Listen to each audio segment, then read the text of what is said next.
From the point of discovery and research, space becomes an area of commercialization, filled with thousands of communication satellites launched today and plenty arriving tomorrow.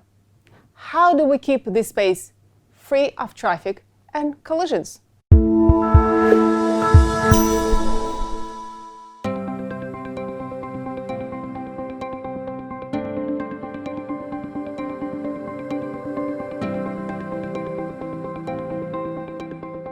Luc, welcome to the studio of Inside Tomorrow. Thank you. Now, looking back at the history, on April 12, 1961, Yuri Gagarin went into space. And this is the focal date of the space discovery and exploration. Since then, space became very crowded. Lots of traffic happening. So who are the main players in space who make the traffic? For the first years of the space exploration, it was mostly governments, military interest that drove the space exploration. It was very expensive to access space, and it started in the 90s to be more commercial companies. We started to see commercial operators, mostly in the geostationary ring, and then constellation like the one, like Iridium or Global Star in low Earth orbits. But then from 2000 to 2010, the cost of access to space have dramatically dropped. It became much cheaper to send a satellite into space. And at the same time, it was possible to pack much more power in a much smaller package, which made it possible to provide services that used to need a very large satellite into a small satellite the size of a washing machine or even the size of a milk brick. Yeah, lots of satellites became smaller, like nano. Exactly. Now today we have nano satellites, but a lot of the market is actually microsatellites. And this made it possible to launch a large number of smaller satellites to provide distributed service. So what we see today is that there's a real transition happening from a governmental space operation toward a purely commercial operation. Today most of the projects are linked either to Earth observation. This means taking images from the ground that you see on your mobile phone when you use Google Maps, or for communication. And the big drive over the coming years is going to be communication satellites.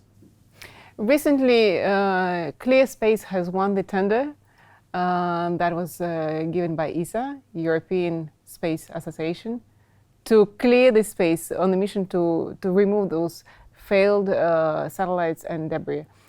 And in fact, how critical is the situation? How much debris we have in space? So today, there's more than 23,500 debris that are tracked in space, debris of more than 10 centimeters. This number is evolving quite quickly, so it might grow very quickly. There's a lot of objects that are smaller than that. If you would place those objects on the ground, it would be like having 2 bottles of Coca-Cola in the Mediterranean Sea. So it looks like there's not that many at first sight. The problem is the speed at which they go. They go at 7 kilometers per second. It's about 28,000 kilometers per hour. And this means there's a lot of crossing between those debris. And that's the risk. The risk is that those debris enter, those objects, satellites, debris or failed satellites, enter in collision with other objects and generates cloud of debris. A single collision can generate more than 2,000 more debris, trackable debris, and hundreds of thousands of smaller ones. And at the speed at which they fly, even a debris of the size of a small bolt can destroy a satellite. So the situation is operable today, but we just need a few collisions for it to become absolutely unbearable. And this is really the challenge with the space debris. How will you track them and how will you capture and remove? What's the idea? So first, the debris are tracked from the ground using radar infrastructure or telescopes. The U.S. Army has a catalog of those objects, tracks them, monitors them, and catalogs them. So they're able to say, this debris is an Iridium debris, this object is a satellite from this operator.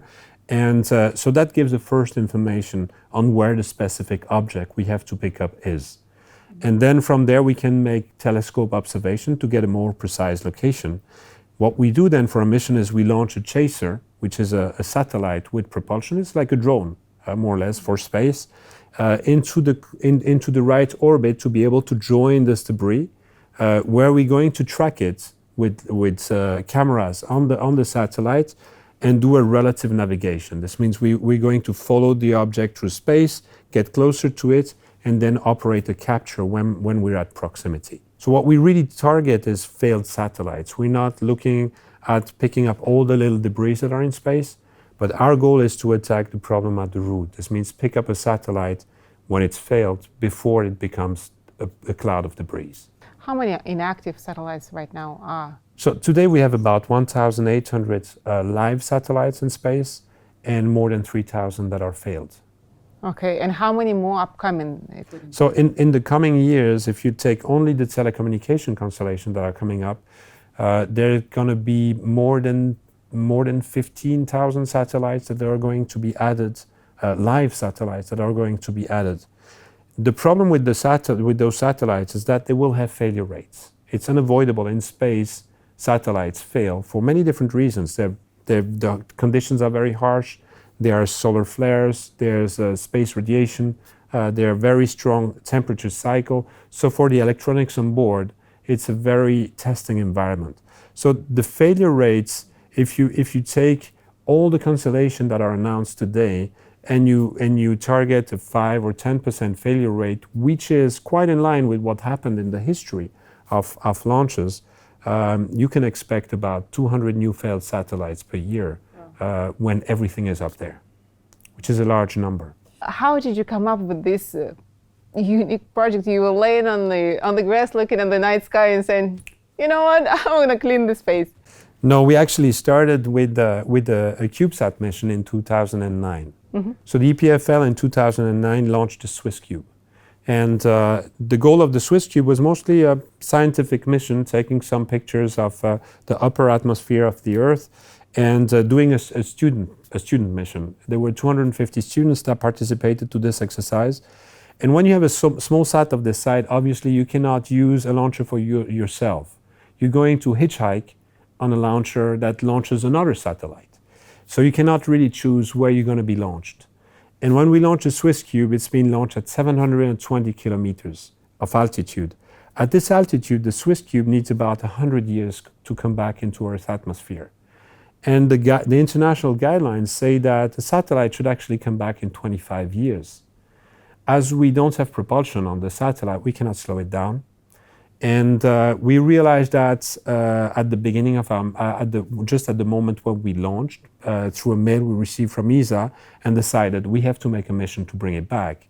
Something else also happened is that we launched directly in a cloud of debris that has been generated by a collision between an Iridium satellite from the American company Iridium and an old Cosmos satellite from a Russian satellite that collided in 2009.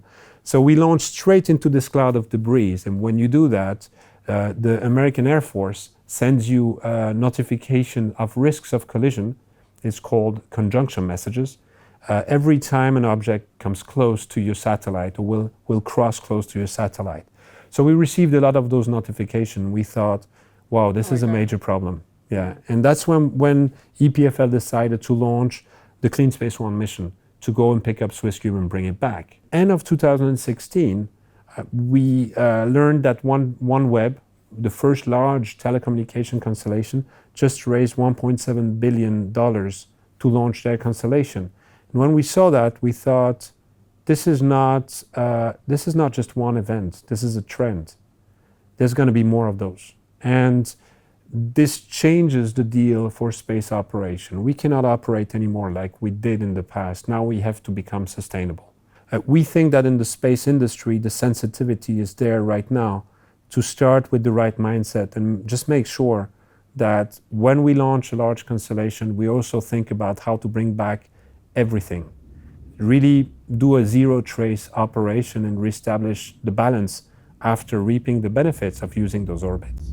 Yeah, and we need to keep the space clear for the next missions and for our new generations to come. And we need to do it today.